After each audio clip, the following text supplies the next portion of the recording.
Shove it, man!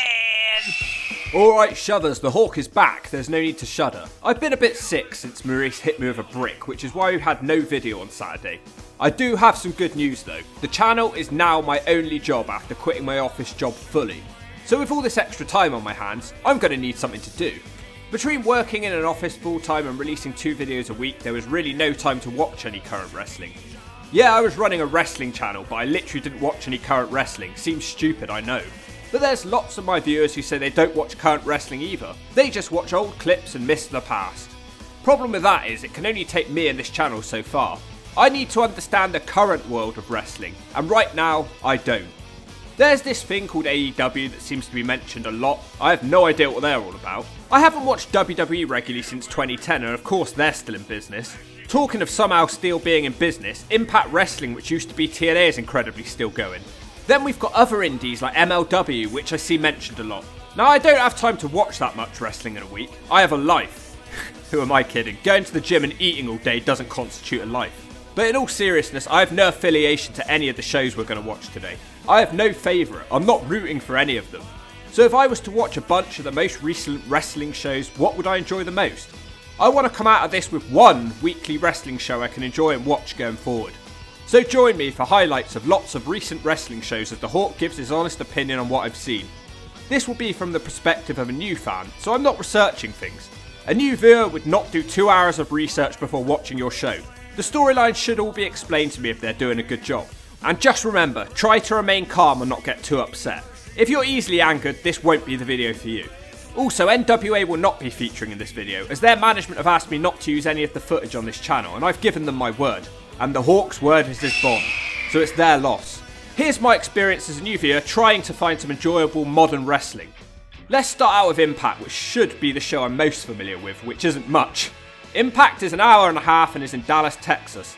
Just sign up to Impact Plus if you want to watch them, it's pretty great really. But you can also catch them on the Fight Network.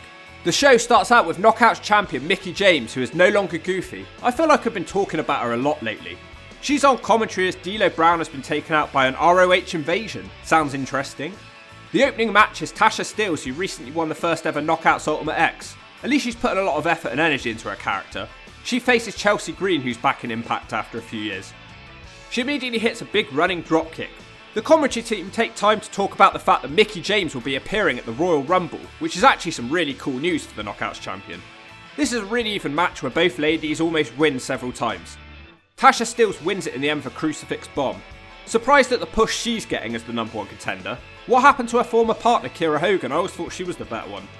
Tasha cuts a good promo threatening Mickie James and says she's sending her back to Virginia as a failure. Then she starts insulting the NWA and Mickie says someone sounds sad that they weren't booked. She starts talking about Mickey's son, which is enough to bring Mickie into the ring, and she smacks her one. Savannah, who is Tasha's bodyguard, decks Mickie, but Chelsea Green comes back to make the save. Good stuff from the Knockouts, the characters are well set up and explained. Matt Cardona is up next with a backstage segment threatening Jordan Grace, who is the internet champion. Lots of familiar faces to me on this show, it's making it easier. If you've not had your fill of Knockouts action yet, don't worry, there's more with a tag match. Tenelle Dashwood teams up with Madison Rayne, who is somehow still going in TNA. I can't believe the longevity this woman has had despite never having any good matches. Be interested to know if anyone can put me straight on that one. They face Havoc and Rosemary, so that's cool. Impact to put Rosemary back in the Decay gimmick with the old music. Not the Marilyn Manson music, unfortunately, but it's still good music. The match never really starts because the Influence attack Decay before the match. They send Rosemary to the back for medical attention, but she's up walking around, so I don't see what the big deal is. It ends up being turned into a handicap match instead. Havoc is still pretty dominant because she's the size of the two of them anyway, so the Influence cheat and double team rule match. It all ends when Madison hits an RKO followed by a Tenille kick. They hit a double stroke for the 3. 2 other girls are cutting a pre-tape promo after the match asking Tenille if she can trust the tag team partner who retires every year. Why are they stood in front of a styled bush? What could this bush possibly mean? Is it that they're going to have an epic battle in a hedge maze? I'd pay to see that. Or maybe it's a statement about their body hair. No, I'm probably reading too much into this one. In the back, Madman Fulton and Ace Austin meet some nerd. I don't think he's a wrestler, he doesn't look like one. They're trying to recruit him to join their group. Johnny Bravo walks up screaming, which has at least confirmed to me that he didn't die when he was shot last year. That whole pile of steaming Hawk turd was enough to stop me watching Impact in the first place. Another handicap match now. It's a tag team called the Learning Tree, managed by Brian Myers. Are they learning from him? What are they going to learn? How to be boring and completely average and forgettable? One of them looks like DDP from the early 90s. They take on W. Morrissey, who's the former Big Cash in the WWE. Morrissey is being pushed as a main eventer in Impact, but he recently came up short against Moose. Morrissey looks about 30 pounds lighter than his WWE times. In fact, he looks great. He looks like a star. He hits a choke slam and a powerbomb and double pins the Learning Tree in 2 minutes. Morrissey demands a world title shot from Moose. It seems to be a pattern on Impact that there's always a post-match promo. He goes looking for Moose backstage, but Scott D'Amore stops him and says Moose isn't in the building tonight. The ROH Invasion group are trying to get into the show when they see Scott D'Amore. They shout out, "I remember you from Team Canada." Wait, Maria and Mike Kanellis are back in Impact. They're apparently here because one of their fellow ROH alumni is defending his ROH title in Impact tonight. Okay, that's pretty interesting, a storyline I can get behind. That ROH title match is up next. The challenger is Steve Macklin, who has a pretty badass look. The champion is Jonathan Gresham, who thinks he's an octopus. This will be fought under Ring of Honor rules. I normally have a problem with all these wrestlers from different shows competing, but to be fair, the crowd seems to know who they both are, so I guess they both have a place here. It's interesting for those of you who don't know Ring of Honor that there's a limited number of rope breaks that you're allowed in a match. It all goes downhill as an official warning is issued for a closed fist. If a closed fist is used again, it will cost the guy the match. I think having too many rules isn't a good thing for casual fans. It gets a bit nerdy and goony, doesn't it? Macklin comes close with a butterfly backbreaker. He comes close again with an ankle slam. Gresham, the champion, has a really hard time in this match. Gresham goes high flying to turn it around. Macklin isn't down for long and hits a nice charge whilst Gresham is in the Tree of Woe. Both men exhaust all 3 rope breaks allowed. This is quite a strong style match. They keep smacking each other down, but no man can win. After a very long figure 4 and lots of working on the leg, Gresham wins it. The ROH crew is shown leaving the balcony. They say they're the Men of Honor. Well that sucks. What was the point in that? A tag match also takes place with the team of Luke Gallows and Joe Doring. He's got Cody Deaner and Eric Young with him. They face Rhino and Heath Slater. You can just skip this one, it's boring. The big guys win with a double choke slam on Slater. We get another familiar face on commentary for tonight's main event. It's good old Chris Sabin. Tonight's main event has been hyped through the roof. It's Charlie Haas making his Impact debut versus Josh Alexander. Josh has been pushed into the main event since his team with Ethan Page was broken up when he went to AEW. They keep talking up how much of a legend Charlie Haas is. I think that's a bit of a reach, I'm sorry. He won the tag titles in WWE, but he was the worst member of his team, and I'm not really sure what else he's accomplished in the US. He's a great wrestler, sure, but the word legend is thrown around way too easily nowadays. This is one of those technical submission type matches, not really buying this as a main event. Neither guy has star power. This match would be great on any card, but in the Dean Malenko spot. Alexander wins a competitive match by submission. They decide to shake hands after the match. They hug, they kiss, they slap asses. What a boring way to end the show. Wait, yes, the ROH Invasion are in the ring delivering a beatdown. Other members of the TNA roster get involved. They're saved by fucking Eddie Edwards, who has been booked like he's slapnuts for the last 5 years. That's where I turn off the show. So a real mixed bag. Great work from the Knockouts as usual, but the men's side of the product is always where it lets itself down. This was the same problem a year ago when I watched. They have real potential with this ROH Invasion storyline. Will they screw it up? Probably, but I may stick around to find out. It's a 6 out of 10 for this show. Now let's check out that little show called AEW, which I've been hearing so much about. This one is a show from last week, and it seems to be a 2-hour show. I caught this one on the Fight Network if you want to watch AEW. The show starts with, actually, a really good promo from Jon Moxley. He's an alcoholic and he sure looks like one. He's all red in the face and scruffy and he swears every other sentence. But he's apparently now clean after leaving rehab, so fair play to him. You know what, this is a believable character that you'd meet. Someone in the crowd yells at him during his promo and he tells him to fuck off. He's just come out of rehab and he's back to talk us through the hell he's been going through. He ends the promo by saying from now on, the only thing he'll be drinking is blood. So I guess he's a vampire now. I just so happen to know about his rehab in the news. In the back, MJF is giving his bodyguard a verbal dressing down because they had a fallout last week. He says he's docking his pay. This MJF sure sounds and talks like EC3 from 2016. So Carter's gimmick is dead. Well, he's changed it, so I don't think it matters. On to our first match, a small scruffy man. Where the hell are his eyes? They barely exist.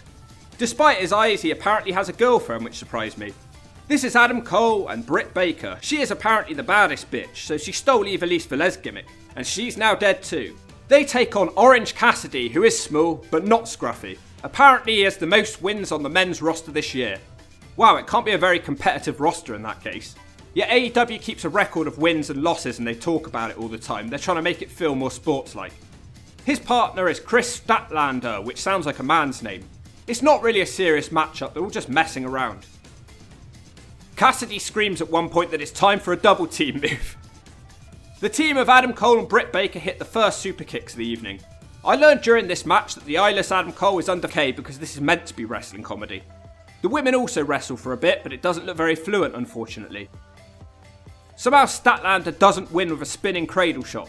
She wants to hit a dive, but Cole protects his girlfriend, so Statlander just dives on them both with a 450. He could have just dragged her out of the way, what's wrong with him? Orange Cassidy thinks he has it 1-2, but it's not enough. He tries to dive out the ring, but he barely gets over the ropes, and he's met with an Adam Cole super kick. We also get a couple of Canadian destroyers. For some reason, Orange Cassidy kicks out of the destroyers straight away. I guess you don't get 40 wins in a year if you're easily beaten. Britt Baker spills for a table, and this causes the eyeless warrior to hit knees to the back of Cassidy. That's enough to beat him. We get an old school interview now with Chris Jericho and Santana and Ortiz. They don't seem to be getting along. Jericho doesn't have much to say either. It sounds like their group might be breaking up. In the back, they catch up with Adam Cole, who threatens the backstage interview, who towers over him. He cuts a good promo, to be fair, as he stares straight at the camera making his threats.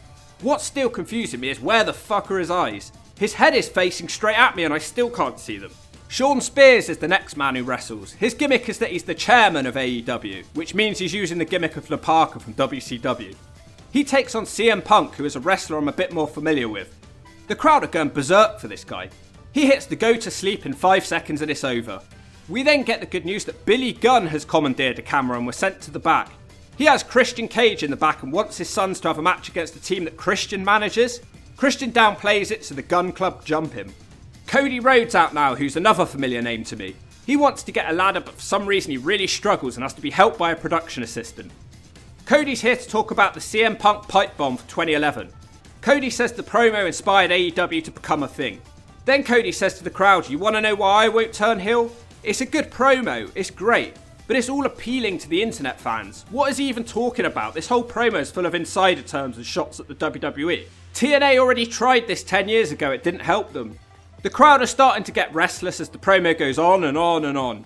He throws a challenge out to Sammy Guevara and then Cody climbs up one of the highest ladders I've ever seen. Then he climbs down and it ends, so I guess all the effort getting the ladder into the ring was for nothing. What a waste of time. Also on the show, we've got a tag match between Malachi Black and Brody King. Not familiar with either man, but I've heard hype around Malachi Black. And they take on the Varsity Blondes, which is Brian Pillman's son and Griff Garrison, whoever the hell he is. He's not from Flax Borton, I know that much. It's a really fun squash match, but a bit too short. I was just starting to get into this one. The House of Black doesn't have time to celebrate this though, because Pat cuts another good promo, threatening them. Promos have been surprisingly good on this show. The show just seems to be lacking some energy. I'm not sure why that is. It feels like I'm watching a show from 2020 when the crowds were banned. Audience participation is something that has always been important to me as it makes the show feel more big time. It feels like there isn't a crowd here. There's this guy also on AEW's the spitting image of Chavo Guerrero. He even sounds like him, so that was an instant turn off for me. Up next is a match between two ex-TNA guys. It's Frankie Kazarian versus Lance Archer, who's accompanied by both Jake the Snake and Dan Lambert. How random. Lance Archer has filled out a bit since I last saw him. He no longer looks lanky, but he does still have a tramp stamp. I thought he got rid of that thing. It seems to be a squash match, the highlight of which is the crowd chanting "piece of shit" at Archer. Lance Archer does a Monty Brown pounce, which doesn't look as good as the Alpha Males. Okay, to be fair, it's a little more than a squash match because Kazarian hangs in there for a while. Archer has some decent looking power moves and he wins with one. Dan Lambert cuts a promo after the match insulting people who play video games. He's always been damn good on the mic since his days in Impact Wrestling. Archer wants to prove a point and he's going to chokeslam Kazarian on the ramp, but he's saved by the AEW champion Adam Page. The Hangman seems to get the better of him. Taz's son is also on this show. He doesn't look anything like him, but he does sound a bit familiar. He's also small, but he's not orange. Wait. I realised after recording this that this is not Taz's son. But it's not my fault because it was never explained who these two guys are. So as far as I'm aware, they are Taz's sons. The ladies get a match now. It's Sky Blue versus Serena Deeb. Good to see her get a regular gig on telly. It felt like she was on the verge of doing something for years. It seems to be a wrestling lesson for Sky Blue. Deeb beats her quite easily by submission without Sky Blue landing a single punch. I've got to see a fair few of AEW's ladies, and for me the problem is they're lacking stars. There's no one that really stands out or is memorable or has sex appeal. They're all just ladies who fight for no reason. Ethan Page is on the show, who I mentioned earlier. From my spell of watching Impact Wrestling, I know who he is. Good on him for still going at it. He's got another decent promo on the show. Pre-recorded segment of a man not speaking and throwing sheets of paper on the floor now. The lighting's bad and I can hardly see his face. I know it's Sammy Guevara, but it's incredibly amateur. I don't watch wrestling to read 20 sheets of paper being slowly put to the floor. Matt Hardy is another familiar person to me. It seems like all the old Attitude stars seem to be in management positions in AEW. The main event is the Acclaimed, who rap their entrance music and they rap about Starrcade 97. This entrance was the most energetic and entertaining thing on the show. They faced Darby Allin and the Icon Stinger with snow during his entrance. The Acclaimed destroy Darby Allin with a chair before the bell. They wrap a chair around his head and throw him into the corner pole. Darby Allin is taken away, so it's a handicap match now. The Acclaimed seems to be like a modern day PG-13 gimmick. I really like it. Them rapping and dissing their opponents as they come to the ring is good. Okay, it's a bit more like John Cena mixed with PG-13. It's not the most exciting match in the world because Sting is like 100 years old at this point, but the Acclaimed still need to cheat to have a chance against the Icon. One of them wants to dive off the steps onto Sting, but Darby Allin returns out of nowhere with a dive that I'd call the highlight of the show. The match improves now with bodies flying everywhere. In fact, Sting dives off the stage to drive one of the Acclaimed through a table, sort of. Wasn't expecting that. Darby Allin wins with a coffin drop, so Sting and Little Sting win. So I finally watched an entire episode of AEW. I finally did it. I don't really get what all the fuss is about. It was fine, but it was definitely not must-watch telly. It's like watching an old episode of EastEnders. Nowadays it's fine, but there's nothing controversial happening. Nothing pushing boundaries. It just makes you miss the old stuff, and that's not good. The wrestlers weren't as small as I expected in AEW, so I guess that was a misconception. I apologise for that. I'd give this show a solid 5 out of 10. It was fine, but nothing to make me want to watch more and come back. Now, the Hawk isn't a bias, man, and I'm open to all sorts of wrestling. I've got a real treat for you guys, something that is actually different to all the major wrestling we've seen so far. Major League Wrestling. I see that mentioned a fair bit in my comments, so let's check them out. I literally know nothing about them apart from Jacob Fatu. Then I found out that they're currently running shows in Mexico, and they're using lots of former Lucha Underground talent. Okay, you've got my interest. If you're interested in watching MLW, it's a bit up in the air right now. They're in the middle of a legal battle with the WWE for them stealing talents and also interfering with MLW's streaming deal. I don't think they have one in place this time, I might be wrong, but the best place to check them out seems to be YouTube right now, with full shows on there. These are hour-long shows taking place in Tijuana, Mexico. We start out with Dario Cueta marching along. A man called Hammerstone wants to hit him. This guy looks like a young Brock Lesnar. He's apparently the World Heavyweight Champion, but he's warned not to hit Dario or will be stripped of his belt. Dario still plays the same character as in Lucha, but it's a role he's great at, so why not? The arena looks really good for a low-budget company. We kick off with a World Tag Title match. It's 5150, who are not a team I'm familiar with, but I am familiar with their music and allegiance. They have a pre-match promo saying that Mexico is a piece of shit. That bit confused me. I thought they loved Mexico. I know they're Puerto Rican, but I thought they still loved Mexico. I think it's clear that they won't be fan favourites here. They take on the champions Drago and Aerostar, who I'm more familiar with. There's lots of talk about Lucha Underground's past on commentary without actually saying their name because they don't own the rights to it. Drago and Aerostar still have all the high-flying tag team moves that we enjoy. I've always enjoyed Aerostar since I made that Angelico video. Shout out this German suplex from a man called Boogie. The 5150 team show they also have some tag team moves. I'm quite enjoying this team. One is the straight, serious man, and the other is more of a loose cannon and likes to have a good time type. A bit like Homicide and Hernandez, I guess. Boogie hits a fall-away slam and kips up, and then he works with his partner to hit a DDT into another German. Aerostar suddenly appears, hitting a nice dive on Boogie. It's not enough as 5150 win with a stomp into a Death Valley driver. Match of the night so far on this entire video. Lovely combination of high-flying power moves and working the crowd. Two men who are called the Fight Club are in the back doing an interview. They say they've got a new sponsor, and they reveal a Crybaby Calvin shirt. Guessing this is some guy he's just beaten. Decent promo and funny at the same time. The people from the starting segment are back now. One of them, I think his name is Holiday, is scared of a match that he's going to be in tonight. Hammerstone, the world champion, and the chick try to calm him down. Hammerstone tries to give him some perks. The geek doesn't want them. I wish he'd given me them to get through some of the shit I have to watch. Two short fat men fight now. I don't think the crowd know who they are, and neither do I. They can actually really move, to be fair to them. You wouldn't expect men of this shape to physically be able to do the things that they do. Then out of nowhere we get a Canadian Destroyer out on the floor. The commentary team are highly knowledgeable and good at their job. This match started to win me around as Proximo, he's the one in blue, he hits a massive cannonball dive to the outside. Back in the ring he hits a Spanish fly. When he makes the pin, he puts his foot on the ropes. No idea why, he wasn't established as a heel and his opponent wasn't ever going to kick out of that either. A fun match, they just need a bit of character work, these guys. The Briscoe brothers are regulars on this show, but they aren't wrestling on this one. They're in a pre-take segment beating up trees.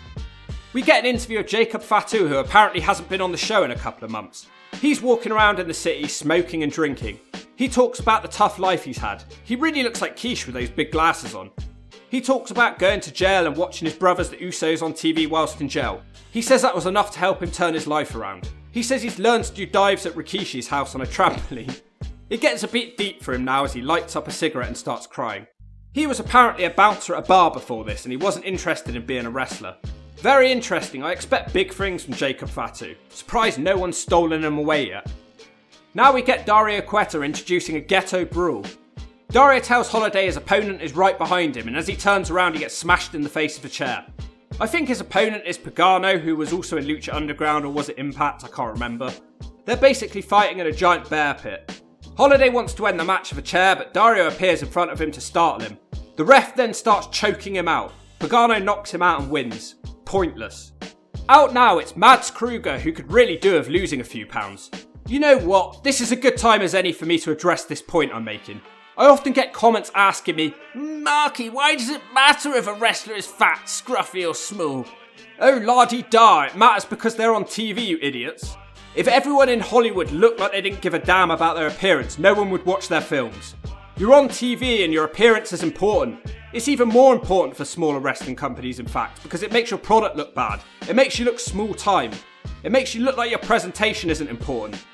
I hope that explains it to those of you who asked. I want these guys to do well and presentation is key. Plus, this guy's like almost 7 foot tall. If he lost some pounds, he could probably earn a big money contract just for his looks. Because I like his gimmick, he looks straight out of a horror film. Mads Kruger takes on Bestia 666, who's the son of Damien 666. The match spills outside where Mads Kruger makes himself look really dumb. He picks Bestia up for a choke slam but doesn't slam him. Instead he puts him on the apron, so guess what happens? Of course 666 dives on him. Kruger does turn it around with a leg drop on the ring apron. Then the match gets hardcore. Kruger no-sells a cheese grater and he hits a choke breaker. Cool move, it's not over though as Kruger tries to dive to the outside but gets a chair to the face. Bestia later hits a Frankenstein on the big man but he kicks out of authority. Bestia can't keep him down and Kruger ends the match giving him a full Nelson facebuster into a chair. It was fine, it felt very Lucha Underground-ish. Unfortunately MLW don't benefit from high production value so the matches don't flow as flawlessly as they did in Lucha Underground. I did enjoy my first watch, it's just a shame we didn't get to see Hammerstone or Fatu wrestle on this one. I'm sure that Mil Muertes and Katrina also appear in MLW, so those are 2 more reasons to watch. On the whole though, nothing remarkable, but it probably felt like the most intrigue so far. So catch the next show. 6.5 out of 10, there's no need to say when. We better check out Raw too, because I literally have no idea what's going on with those guys anymore. The show opens up with Bobby Lashley and MVP. Who would have expected this alliance to last for half a decade? Lesnar is introduced by Paul Heyman, so not much has changed here. Sounds like Lashley and Lesnar are having a clash for the title and this is their weigh-in. This is a match I've always wanted to see, so this has got my attention. It's probably the biggest match they can make nowadays too. Lesnar is a cowboy for some reason. Corey Graves says it's not appropriate attire. Lesnar asks if he'd prefer if he got naked. Fortunately, Brock Lesnar doesn't strip. Lashley weighs in at 273 pounds. How has he managed to stay in this sort of shape with the WWE rules and schedule? Lesnar weighs in at 286 pounds, but he has all his clothes on still. Lesnar doesn't seem to be taking Lashley seriously for some reason. He keeps pretending he doesn't know who he is. Lashley doesn't get a chance to respond to his insults and it ends. Bianca Belair competes in the first match on Raw. She has long hair and she just don't care. Queen Zelina is her opponent. It's crazy how far she's come since her TNA days as Rosita. Never thought she would end up being a champion in the WWE. She's quite a small lady. She's easily overpowered by Belair. Zelina does manage to fight off a suplex for Stunner. Belair is an idiot and doesn't learn from her cocky mistakes as Zelina counters the power game yet again. Bianca Belair does a suplex and a handspring into a backflip, but Zelina gets her knees up. She tries the code red, but she can't hit it and Belair wins with a facebuster. Do you know what? Bianca Belair looks like a star and I can see why they're pushing her. US title match now. Damian Priest is the US champion and he had his undefeated run ended last week by his challenger tonight, Kevin Owens. I like how they have these wrestler facts at the side of the screen. It's good to know that Kevin Owens speaks English fluently. I'd be a bit worried if he didn't. Priest has quite a big size advantage over Owens. He pump kicks him out the ring and beats on him for a bit. Owens no-sells it and he super kicks Priest as he tries to come back into the ring. Owens tries a senton to the outside but Priest gets his knees up. Later on, Priest almost wins with a 1%er. Owens comes close to winning later on with a top rope DDT and a frog splash. Priest gets his own flurry of offense ending with a spin kick. Nice match here. Priest then sort of snaps and he keeps smacking Owens and the ref can't control him so he DQs him. So he's doing a Ken Shamrock gimmick from 1998. Another women's match is Rhea Ripley, who is here to represent the Goth crew, and she teams up with Dana Brooke and Liv Morgan.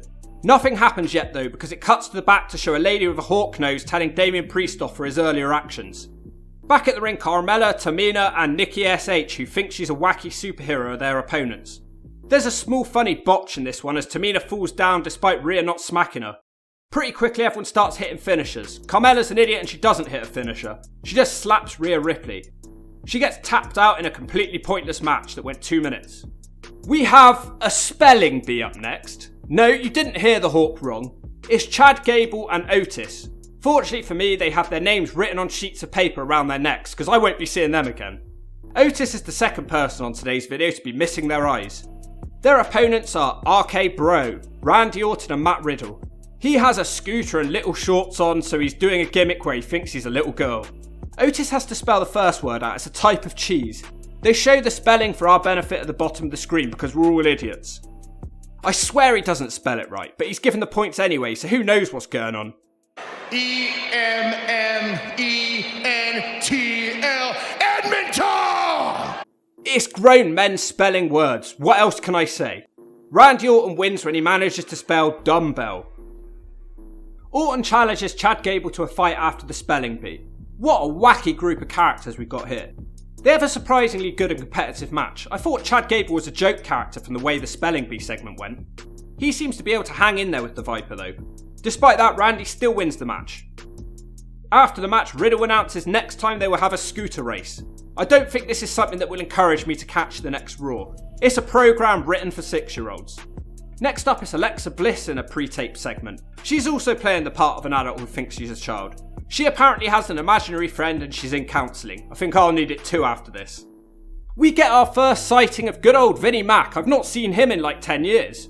He looks like his cheeks have sagged and been padded out with cotton wool and he's had a load of plastic surgery done. Vince is talking to some man-child and tells him to beat AJ Styles tonight and bring him back a selfie. Vince looks like he's dying inside and out as he says the word selfie. That's enough for me. We're only halfway through the show, but I can safely say I have no interest in watching Raw Weekly. It's aimed at little kids. I'm sure there's great wrestling on it, but the storylines are the absolute worst. I'd be embarrassed to be caught watching this show by my friends and family. Who am I kidding? I don't have any of those. WWE is so out of ideas that they've resorted to stealing my gimmick. No amount of Maurice hitting people with a brick is going to make me watch. The final thing I want to check out is GCW. It stands for Game Changer Wrestling. This is the one that everyone's talking about right now. They don't have a TV deal, but they stream their episodes online and you can catch them on Fight TV and YouTube. They seem to be running a similar format to the early pay-per-view days of TNA at the moment. This is where you want to go if you want your hardcore wrestling fix in 2022. I'm not going to sit here and review a whole 3-hour pay-per-view. In fact, I can see why tuning into a 3-hour show for a product you don't know could be daunting.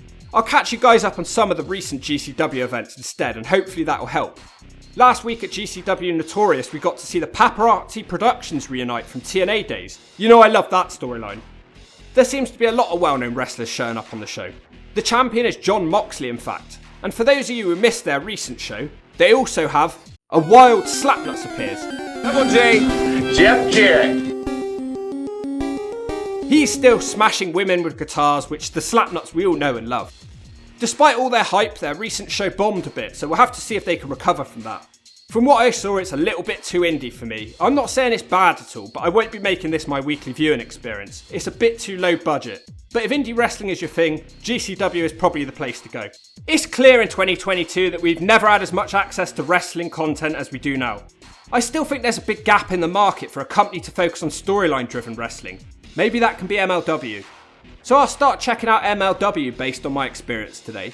They have the most interesting roster and potentially a different product, so let's support them. Subscribe to their YouTube page if you haven't done so already. There's a lot more to come from these guys, I just know it. The production does need some work. It's almost too low budget for me to enjoy it, but I think that would be doing such a talented roster a disservice for me to write them off because of their production values. I'll keep an eye on Impact too because I'm a big Moose and Mike Bennett fan, but it just seems to be the same formula from them. It's Eddie Edwards, the modern day Jeff Jarrett, except he's not